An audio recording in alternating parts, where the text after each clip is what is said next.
Good morning, good morning, good morning. Welcome to Wednesday's version of the Coffee Run Live, episode number 626.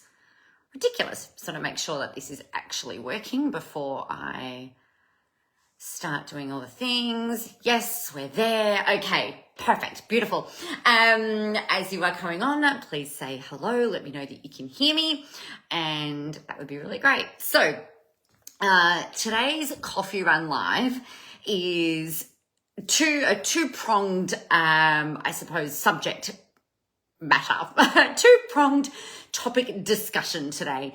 First of all, I just wanted to talk about really quickly how thrilled I am that we are now 12 months on, if you can believe it. I can't believe it.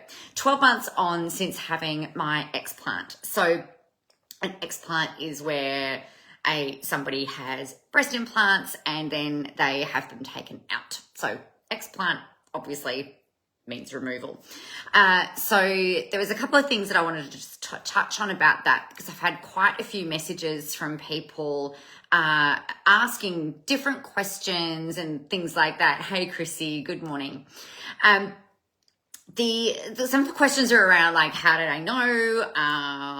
What have I done afterwards, and things like that. So number one, I think that the big thing for me was that I actually stumbled across the topic of breast implant illness quite by accident.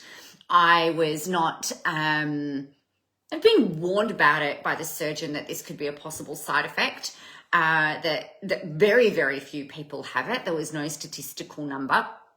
So there was a black box warning that, these are the risks. And I was like, yeah, no worries. I'm fit and healthy, strong, look after myself. I, watch what I eat, barely drink. Actually, I think I had been maybe 2 or 3 years sober actually at the time, maybe 2 years sober at the time. So it was like, of all of the people who I thought would succumb to such a thing, I was like the last person. I felt like my immune system was really strong and so on and so forth. So it was only through trying to work out the cause of some of the other symptoms that I was experiencing.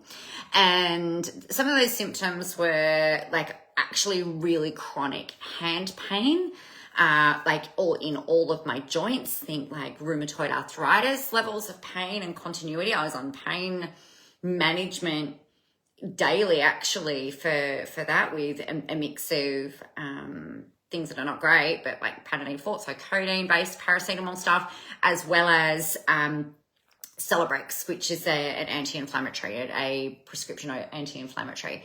And I found that that didn't really do a whole lot. So I was living in pain all day, every day. But before the hand pain had kicked in, right? Because that didn't kick in until the October, nearly 18 months after them going in. So from about 6 months, I was getting really tired. I thought I was burnt out. I thought it was chronic fatigue, burnout type thing.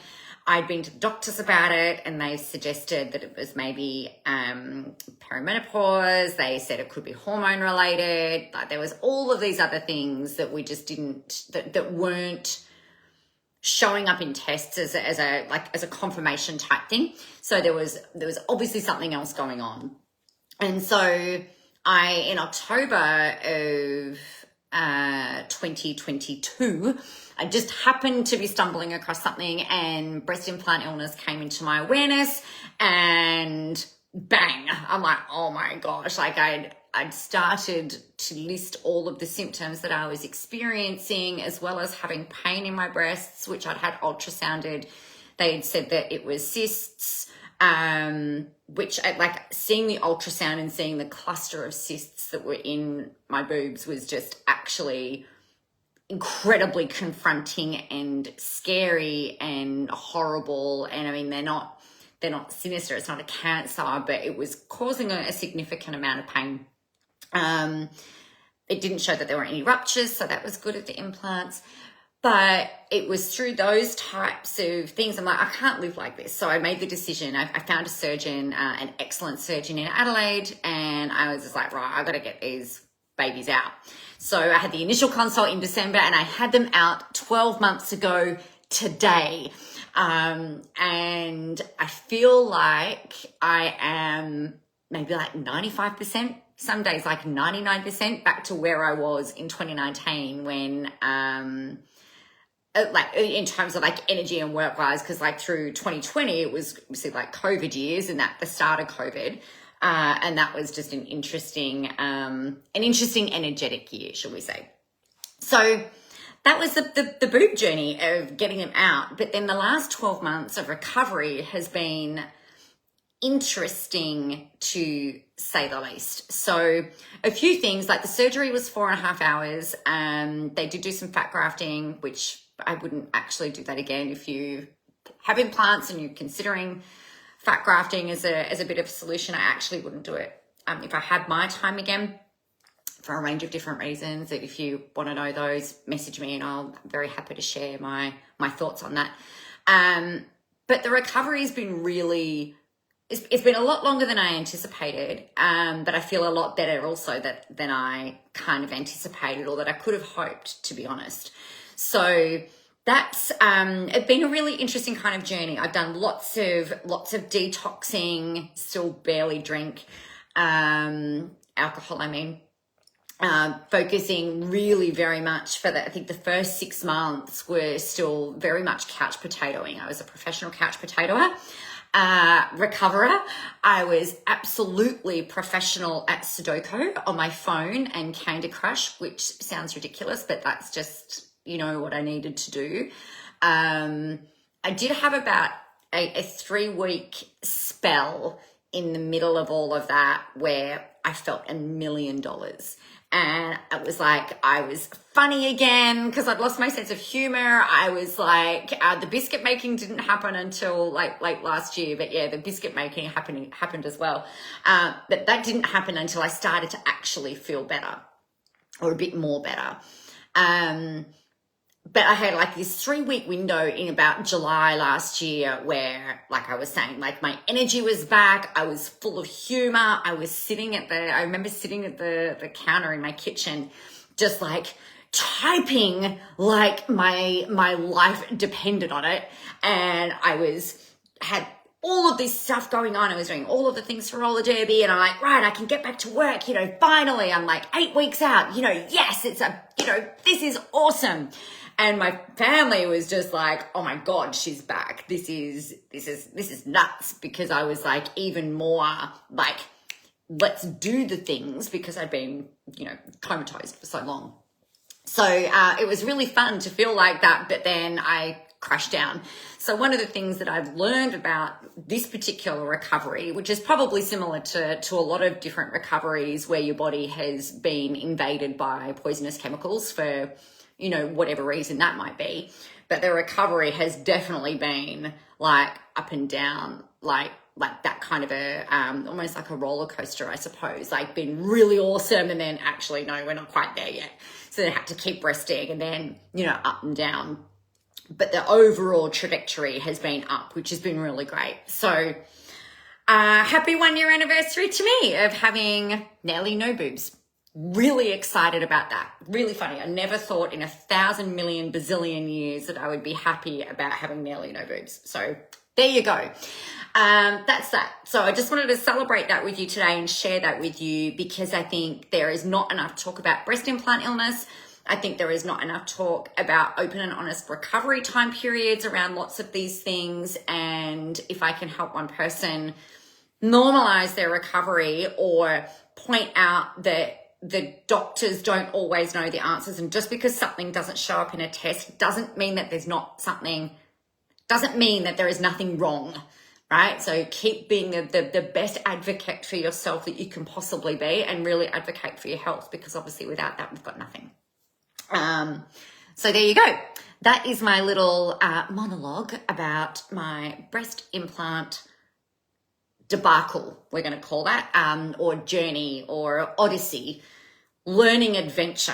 Not so much of an adventure, but you get my point. The other thing I wanted to talk to you about today was I had a chat with a dear friend of mine last week, actually, who has been kind of similarly out of the game for a little bit. The game being, entrepreneurialism, creating programs, selling stuff, running events and whatever else. And one of the questions that she had for me was around pricing. And I think we all kind of get stuck in different ways about what to price, how to price it, what the parameters perhaps should be around your pricing. And my response is always, well, this is what I do. And you can take this from, take from this what you will. And I think for me, the first thing that comes with anything, it doesn't matter whether you're trying to sell an ebook, it doesn't matter whether you're trying to sell a course or an event or a product or anything. The first thing for me is always, well, what is the intention behind what you're actually doing? Because if the intention is about, first of all, building connection and community, for example, that might dictate what the pricing needs to be.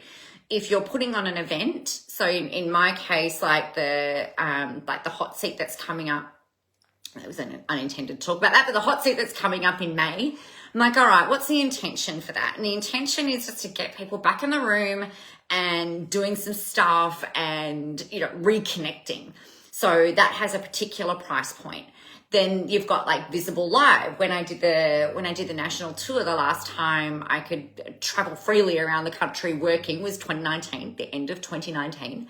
And I was like, all I want to do is just literally cover costs, and I want to get as many people in the room as I can. And I was charging $500 for it for 2 days. You're not going to make a whole lot of money when you're traveling around. You're selling tickets at $500 a day when you want for 2 days, when you want the events to be kind of intimate and, things like that. So that's, that was a different pricing strategy for me. Your pricing strategy might be that you need to make, 20 grand. Maybe you need to buy a car, or you need to replace an oven, or, whatever. So the intention that you have might be to meet a certain financial goal for yourself, in which case you would price something accordingly. Now, this all is, has the disclaimer that what you're doing or what you're selling is adding a lot more value than that to the people that are buying from you. Right? So if my general rule of thumb is that if I'm selling something for $100, I want to make sure that people are going to get, or that they would be able to get a 10 times return on investment from whatever it is that I'm charging. I hope that makes sense. So if I'm charging 25 grand for something, I would anticipate that and I should be able to see really clearly and easily that someone should be able to make $250,000 from implementing the things that I would coach them with or teach them or share with them. That's not always the way that I price things, but I want to be sure that whatever I've got contained in that offer, event, product, template, whatever, is going to help facilitate at least that amount of a return for someone. Now, that just goes back to your ideal client. It goes back to your niche conversation. It goes back to you being really clear on who it is that you're here to help and who that particular product or service is for. The other thing that I think is really important to consider, particularly if you're thinking about things that you're doing live in a room or, live online, is what kind of an experience are you wanting to create for people? If you're charging $50 a head, it's going to be very hard for you to financially, in a smaller room of maybe 10 people, for instance, to be able to provide for them lunch, snacks, coffees, whatever else it is. And that's okay. You don't have to do that. But if you want to create an experience that is an all-inclusive, exclusive experience, you're probably going to have to charge a lot more than that, because you still need to be paid for your time. You still need to be able to pay for those expenses. You need to be able to pay for room hire. You need to be able to pay to get there. All of those types of things. And obviously the advertising and the marketing that comes along with all of that as well. So pricing, come back to number one. What is the intention? Let me write this down because I'm going to put it in the notes. What's the intention of what it is that you're doing. What kind of experience do you want to create for people? Are you looking at a return on investment for the people who are coming through for you? Like, is that there? Like, all the people that I work with are generally like business to business or business to consumer. So it might not be that they're getting like if you're a therapist, the return on investment for a client is an amazing experience and help, for them to get to, whatever outcome it is that they need, right? So, and obviously you need to be able to cover your own costs. It's a whole other ball game for therapists. So they're probably like the three main things. And then the fourth thing that I would actually think about is for me to be able to do this, for you to be able to put this together and for you to be able to facilitate it, what is the no-brainer price point for this for you? So it could be $50, it could be $500, it could be 50 grand. Like, I don't know. It depends on what you're doing. So what is the no-brainer pricing that makes it worthwhile for you and also really worthwhile for your ideal client, for the people who are buying from you? So that is the pricing strategy that I tend to use. So on that note, I am going to bid you farewell on this very glorious Wednesday here. And I've got some rehab to do on my arm because it is still not fully healed. So I'm wearing a very fabulous black cover on my arm to remind me that it's not better yet. And we've got a whole heap of things to do. So if you need to find out about the hot seat, message me if you want to have a chat about that. If you've got questions about the implant journey, you're very welcome to message me and I'll answer those for you as well. Meanwhile, get out there, go help some people, have a whole lot of fun doing it, and remember that the world is ready for your brand of awesome. I'll see you next Tuesday for episode 627.